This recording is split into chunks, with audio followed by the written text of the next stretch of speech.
the date is April 22nd. Yeah. Me and my friend just watched a movie. He's on the call with me right now. Yeah. So if you hear distorted voice interjecting on my speech, it's all his fault. So we just Is it now? yeah, that's all you are, a distorted voice in the background. But you know they called me. Yeah, I needed you, but that's all you are. Okay. Alright. You watched The Unbearable Weight of Massive Talent, starring Nick Cage as Nicolas Cage. Who could believe that? Nicolas Cage as Nick Cage. I've been seeing it's literally plastered on all the newspapers, on buses, everywhere in London. I've been waiting for this movie for a couple of weeks, and I told my friend I want to watch it. You want to come with me? Yeah. And then I looked at it on Google, and it shows the ratings. I'm like, alright, this is going to be a good movie, and it also shows you the trailer. And this is what the problem with the movie is, that I watched the trailer and it basically spoiled every major joke in the movie. Except for one. Like, I don't want to spoil, but Nick Cage touches himself. That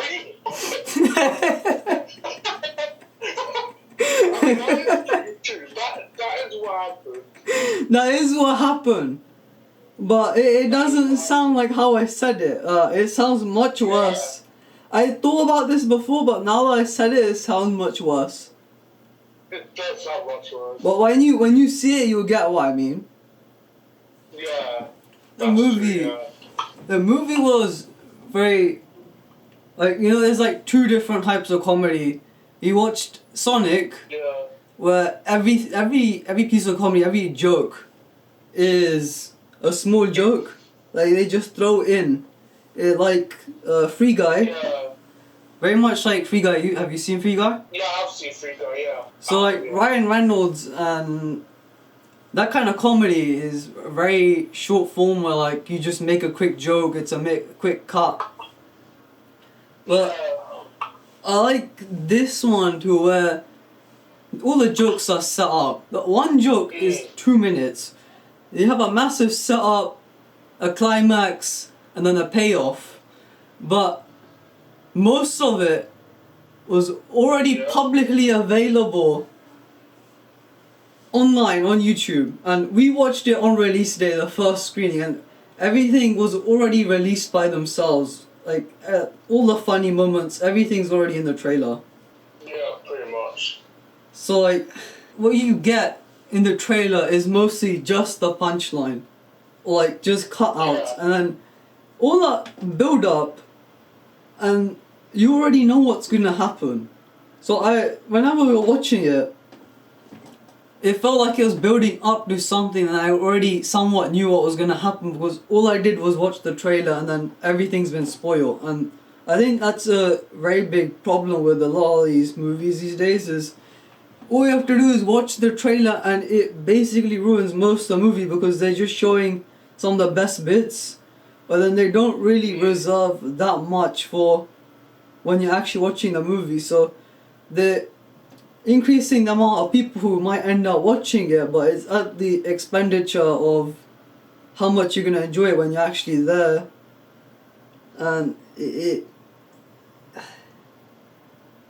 almost like there's sometimes just no point watching the movie unless you really want to. Pretty much. There's some, like, I think Marvel, they hold back a lot of the content. They just like tease you as to what's happening.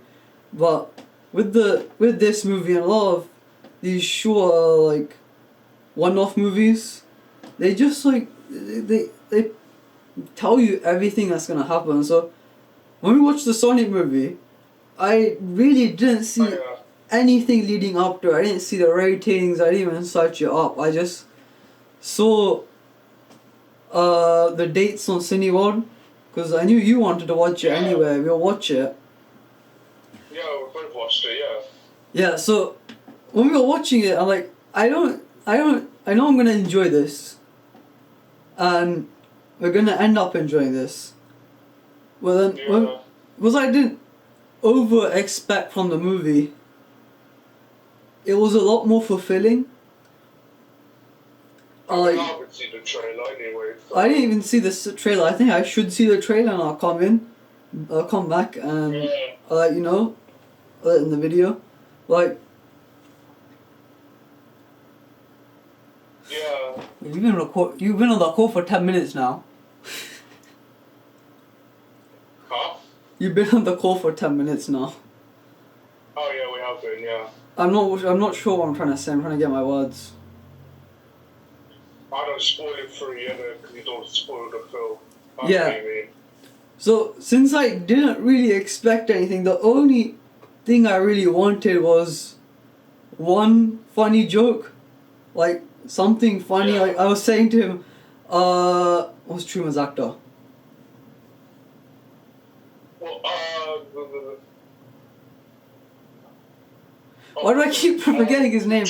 Dr. Robotnik, Jim Carrey. Jim Carrey. Jim Carrey. Or, from the first movie, my favourite bit was when Jim Carrey's dancing and just Yeah. enjoying himself. And so, like, all I want from this is Jim Carrey dancing once again. All I want is a sequel to that. Exactly. And And he actually did. he did He that. actually did. It was very funny and he over delivered. It was so much fun just coming out of Jim Carrey. Like, I was saying it's better than Endgame. Exactly. So, like, one of the good things about the trailer is that it actually didn't really spoil very much of the plot points, and it didn't really give Yeah. too much about what was gonna happen in the movie. So when you were watching it, it was only really the jokes and some of the ones that really built up that were spoiled, and except for that other one that I said before. I'm not gonna quote myself again. Mm. So some of the plot lines with the CIA and stuff like that, none of that was spoiled, none of that was built up, none of that was told. So I really recommend still seeing the movie, but don't watch the trailer.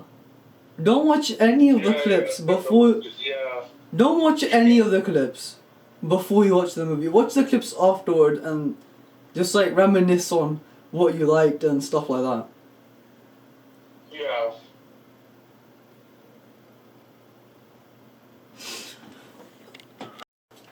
So this video wasn't really scripted or planned at all. I've just got me, my thoughts, my friend on the phone, my lifeline. Yeah. If you enjoyed the video, of course you can subscribe. This is a very high quality video, probably made in a day. Yeah. But there will be better. Pretty